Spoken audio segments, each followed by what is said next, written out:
Cowboys Don't Cry by Marilyn Halvorson. Chapter 13. Casey and her friend Barb were already in the back seat, so I sat in the front with Casey's mum. It was kind of funny how Casey was acting half spooked around me ever since she'd invited me to go to the dance with them. I guess she was afraid I'd think she was chasing me. She didn't need to worry. I didn't think that. And even if it had been true, I wouldn't have considered it a fate worse than death. The dance had just started when we pulled into the parking lot. The car windows were open and the sound of AC/DC drifted in. "Are you going to stay for the dance, Mrs. Sutherland?" Barb asked.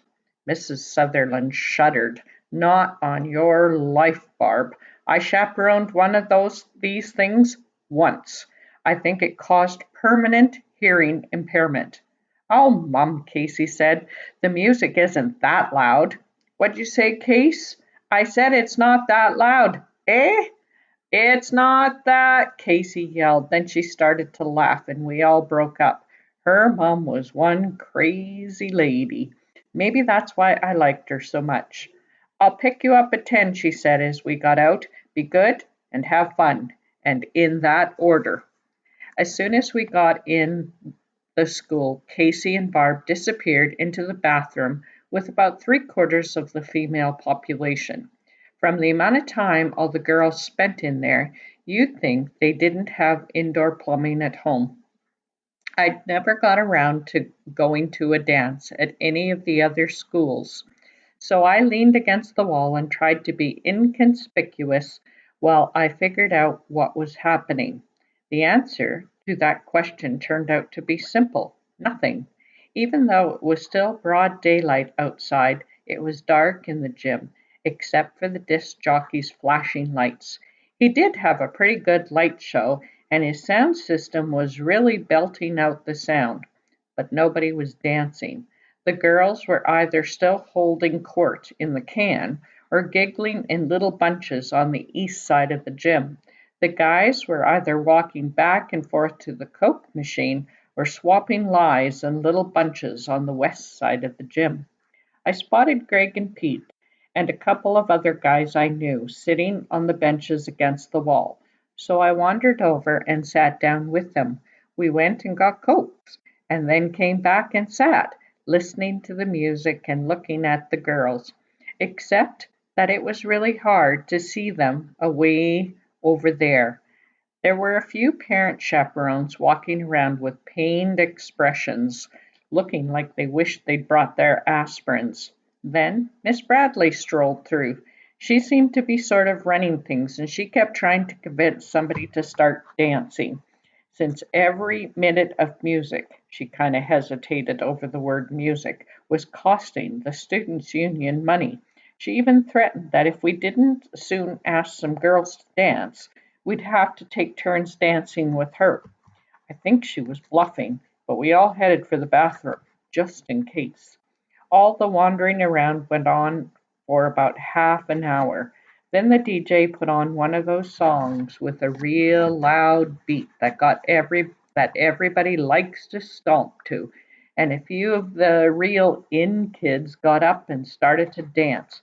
That was all it took. Everybody started dancing.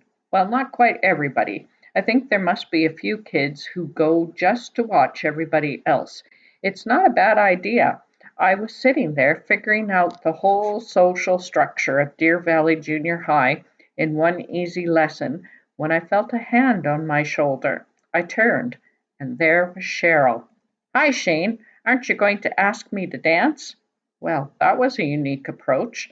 I wondered what would have happened if I'd said no, but I didn't say it. She really was a good-looking girl. I hadn't danced all that much before, and I didn't have a clue what I was doing, but looking around, I was pretty sure hardly anybody else did either.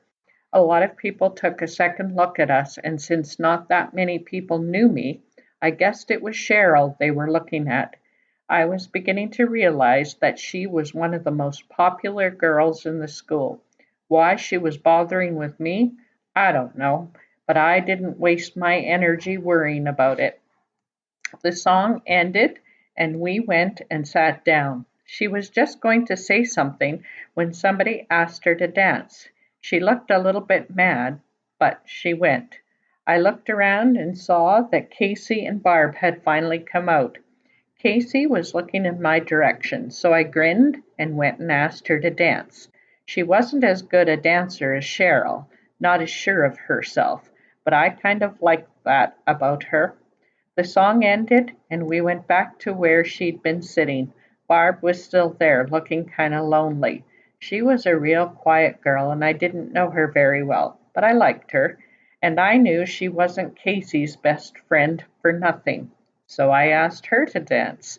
Casey flashed me a thank you look that would have made dancing with Dracula seem worthwhile. Casey was dancing with Greg by the end of the song, and when I took Barb back, Pete asked her to dance. I went and sat down by the door. It was getting awful hot in there. Cheryl was dancing with someone a lot taller than her. Then the light flashed across his face, and I saw that it was Bart Willard. That sort of surprised me, but not as much as it might have.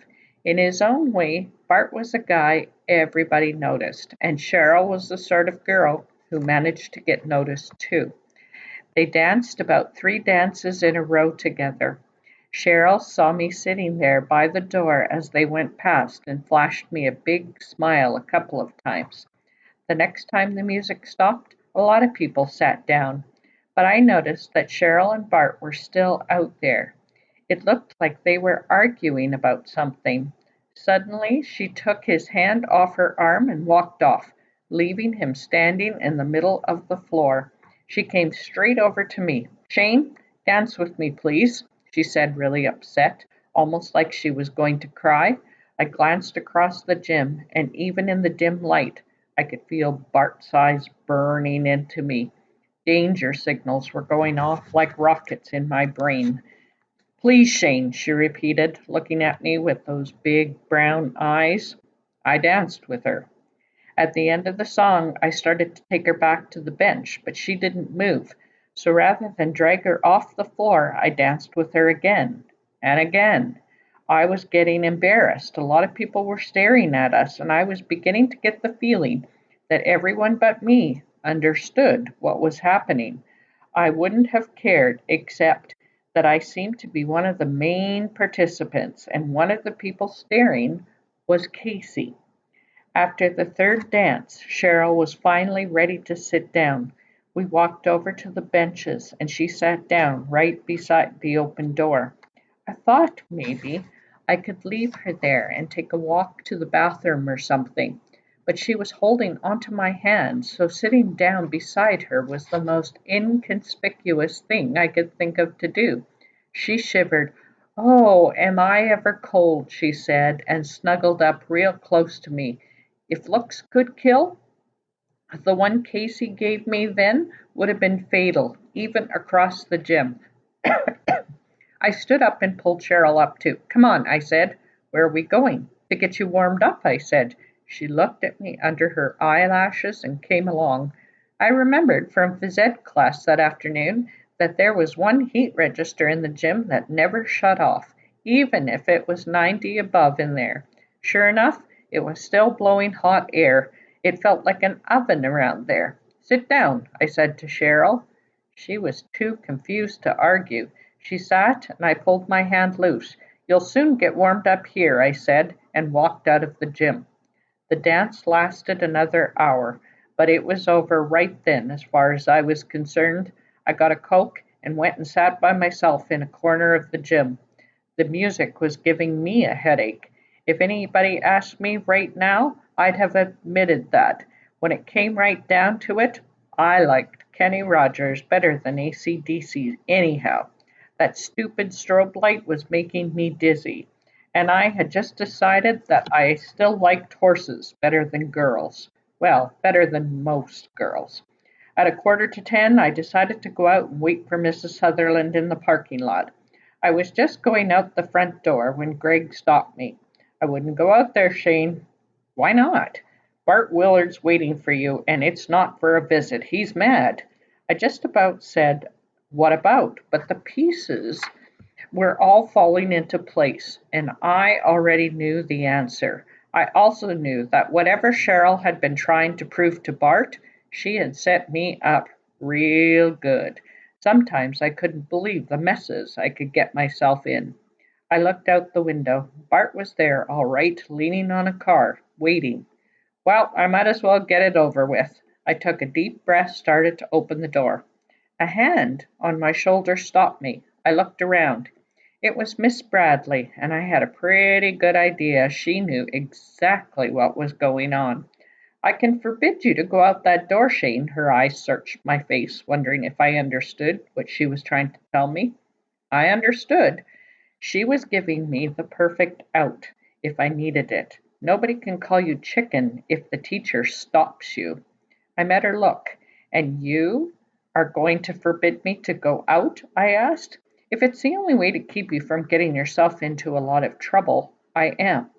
I thought about that for a minute and realized what she was giving me something you don't get too often from adults trust, and a chance to make my own choice. I knew which choice I had to make if I was going to be able to live with myself. It's not the only way, I said. She nodded. Okay, Shane, handle it your own way. She started to walk away.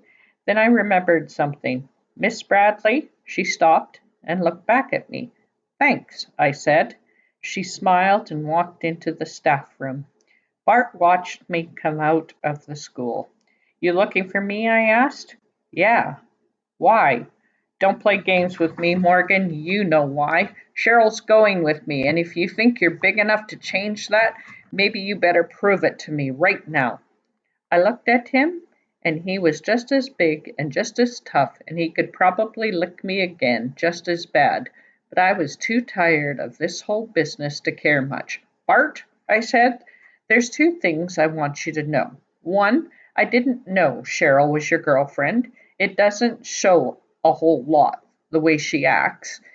And two, I'm probably not big enough to take her away from you, but that's something you'll never find out because I don't want her. Bart didn't say anything. We just stood there staring at each other for a few seconds. Then I turned and walked away. He didn't follow.